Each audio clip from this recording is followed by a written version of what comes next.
अस्सलाम वालेकुम नाज़रीन, मां आहियां था टीवी न्यूज़ संगर सूफ़ी मोहम्मद सनोड़ियो। कल्ह में नाज़रीन असीं वांगे ख़बर ॾींदा हलूं त कलोई लॻ ॻोठ खुईमुरा जो रोड मिठी कलोई डिपलो खां नवकोट वेंदड़ रोड 2011 जी मुहाबोर में टुटी तबाह थी वियो, पर इंतज़ामिया का बि अख न पटी आहे।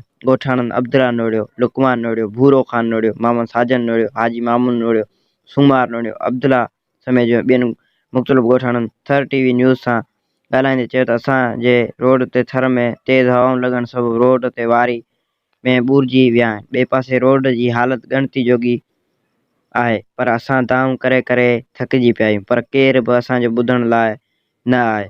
उन सिलसिले में ॻोठाणनि पंहिंजी मदद पाण ते हिकु साल अॻु में 50 फुट जो खॾो पाण पंहिंजो ॿुरायो हो, पर असांजा तक जा एमपीए रोड जी हालत ॾिसी आहिनि, पर वाइदा वचन करे हाणे का बि ॻाल्हि ॿोल ॿुधण लाइ तयार न आहिनि। होॾां ॿिए तरफ़ रोड ते हादसा रोज़ जो मामूल बणिजी विया आहिनि। ॻोठाणनि तक जे एमपी अरबाब रुतुल्ला साहिब खां मुतालबो कयो त जल्द खां जल्द मामले जो नोटिस वठी असांजे रोड जी मरम्मत कराई वञे। रिपोर्टर सूफ़ी मोहम्मद सनोड़ियो, थर टीवी न्यूज़ कलोई।